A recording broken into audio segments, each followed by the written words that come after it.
Hi, Music of the Future. My name is Isabelle Stillman, and I am coming at you live from the roof of my building in Los Angeles today to tell you all a little more about my album, Heartrender. So, Heartrender is my second album, and it's really a sort of sonic image of the last year and a half of my life. I wrote the 8 songs on the album starting in December of 2018, and during that time I was teaching high school in Denver, which is a job that I really loved, but I had recently discovered songwriting and singing and playing and releasing my music. And so when I started writing the album, I was grappling a lot with what I want to do and who I want to be. And ultimately that decision came down to I want to try music, I want to play music. And so as I was starting my second album, I was quitting teaching, I was releasing my first album, and I was planning to spend a year on tour and learning about what it means to do music the whole time. And from there it was just like, I don't know, it's like when one change happens, everything sort of comes with it. And so the year and a half has been such a tumultuous, beautifully tumultuous time. There was relationship stuff, and I got out of a place I didn't want to be, and I fell in love again, and I spent the year on the road, figuring out what I wanted to do. Ultimately decided to move out here to Los Angeles, where I am now, if you can see the palm trees, because follow love if you got it, you know. And as I was planning the move, the coronavirus hit, and so I spent what should have been the last sort of leg of my first tour, just writing and in my room in Denver all day, just getting all my feelings out there. So the last 2 tracks on the album were actually written during quarantine. So the whole thing is really just about change and trying to figure out how to navigate that, and learning to let go of a little bit of the plans in my head. I'm a really type A structured person, and I love to know where I'm going and have a plan. That's why I like teaching, right? There's a bell schedule for everything.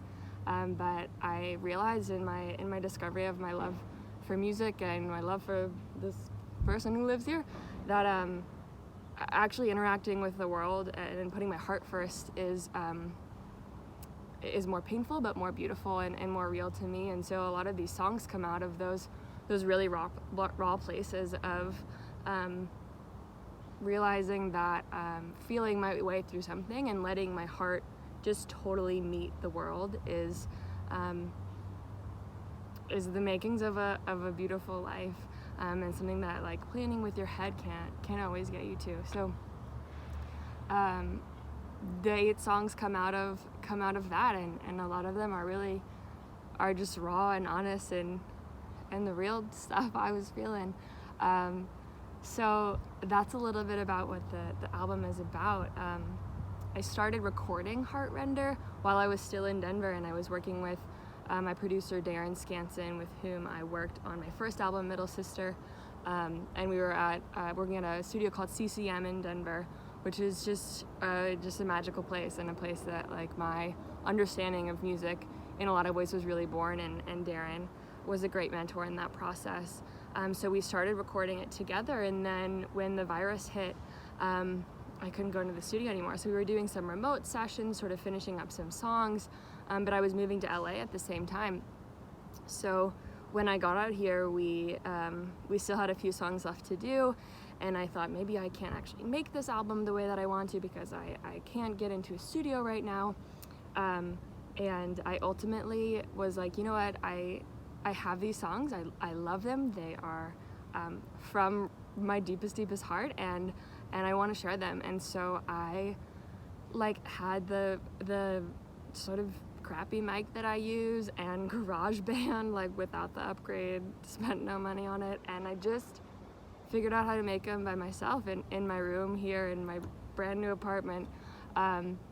knowing nobody in this city, and I just sat down and recorded them, and I learned a lot through that process, right? I learned so much about production and sound, and ultimately that second half of the album, the side B, is just like me learning GarageBand. So there are messy parts for sure. You will hear them. I hope you appreciate them, because ultimately that process that was all about learning how to record something felt to me to really mesh with what the songs were about, which is just being you and doing something you love rather than something you can plan and mastermind and strategize about. So the recording process felt really like authentic to the songs I was doing.